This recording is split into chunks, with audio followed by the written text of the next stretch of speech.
Bismillahirrahmanirrahim. Assalamualaikum warahmatullahi wabarakatuh. Halo teman-teman, perkenalkan nama saya Zaskia El Batul. Saya ingin menceritakan sebuah kisah yang berasal dari Jawa Barat, yaitu judulnya Kisah Dewi Samboja. Ditulis oleh Nia Kurnia dan diilustrator oleh Novianti Wijaya. Diterbitkan pada tahun 2016 oleh Badan Pengembangan dan Pembinaan Bahasa Kementerian Pendidikan dan Kebudayaan. Baik, langsung saja ke ceritanya. Pada suatu hari hiduplah seorang putri yang cantik jelita dan baik perangainya. Ialah Dewi Samboja. Dewi Samboja tinggal di kerajaan Galuh. Dia memiliki seorang ayah yang bernama Raja Galuh. Mereka hidup bahagia karena kecantikan dan kebaikan perangai Dewi Samboja. Dia dilamar dan dinikahkan oleh Pangeran Anggalarang dari Kerajaan Pananggung. Selang beberapa lama, para Bajo pun datang. Bajo adalah perampok. Bajo pun datang untuk mengambil alih kerajaan Galuh.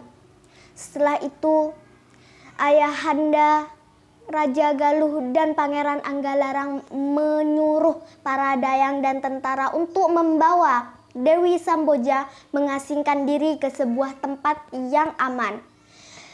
Raja Galuh dan Pangeran Anggalarang mati di tangan Kalamasudra. Mereka gugur dengan berjaya. Kalamasudra mengincar Dewi Samboja dan kerajaan Galuh. Kini kerajaan Galuh telah dikuasai oleh Kalamasudra dan para Bajo. Dewi Samboja pun pergi mengasingkan diri ke sebuah gunung. Dia menyamar menjadi penyanyi ronggeng yang bernama Nyi Rengganis. Setelah itu dia menyusun rencana agar bisa mengambil alih kerajaan Galuh.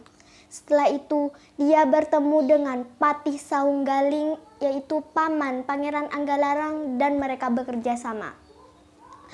Mereka berdua diundang ke acara untuk menari di kerajaan Galuh. Setelah itu setelah itu Dewi Samboja mengalihkan perhatian Kalamasudra dengan para Bajo dengan tariannya. Setelah Kalamasudra lengah, Patih Saunggaling memukul dan memingsankan Kalamasudra. Setelah itu Patih Saunggaling menyuruh para Bajo untuk menyerah karena Kalamasudra, pemimpin mereka, telah kalah. Setelah itu mereka pun menyerah. Dan karena mereka telah jahat dan mengambil kerajaan Galuh, mereka terpaksa diasingkan ke sebuah pulau yang tidak bertuan. Setelah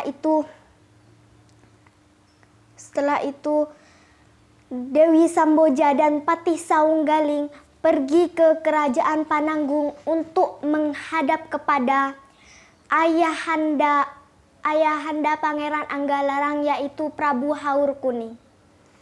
Mereka meminta restu untuk menikah. Memang Dewi Samboja telah berjanji kepada Prabu Haur Kuning kalau dia bisa mengambil alih kerajaan Galuh, dia akan menikah dengan Patih Saunggaling, paman Pangeran Anggalarang. Setelah itu Prabu Haur Kuning memberikan tahtanya kepada Patih Saunggaling, dan Dewi Samboja memutuskan untuk menjadi permaisuri di kerajaan Pananggung. Kerajaan Pananggung dan kerajaan Galuh disatukan oleh Dewi Samboja. Setelah itu mereka hidup bahagia selamanya. Pesan moral dari buku ini yaitu, kalian belajarlah hidup mandiri karena orang yang kalian sayang atau orang yang paling penting bagi kalian tidak akan selalu ada di sisi kalian. Satu lagi, janganlah kalian berbuat jahat karena perbuatan jahat akan berbalik kepada diri kita sendiri. Itu akan merugikan diri kita sendiri. Nah, saya sarankan bagi kalian untuk membaca buku ini karena buku ini sangat-sangat bagus dan mengasyikkan. Buku ini cocok untuk anak kelas 3, 4, 5, 6.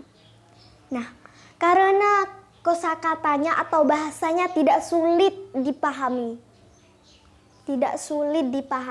Ini gampang dipahami bahasanya. Dan dari sampulnya saja sudah ada karakter atau sebuah karakter yang memerankan sebuah ratu atau putri. Di sini ada lumbung padi. Nah, setelah itu kalian bisa membacanya dengan asyik gitulah ya. Baik, terima kasih saya sampaikan. Saya Zaskia El Batul. Terima kasih. Wassalamualaikum warahmatullahi wabarakatuh.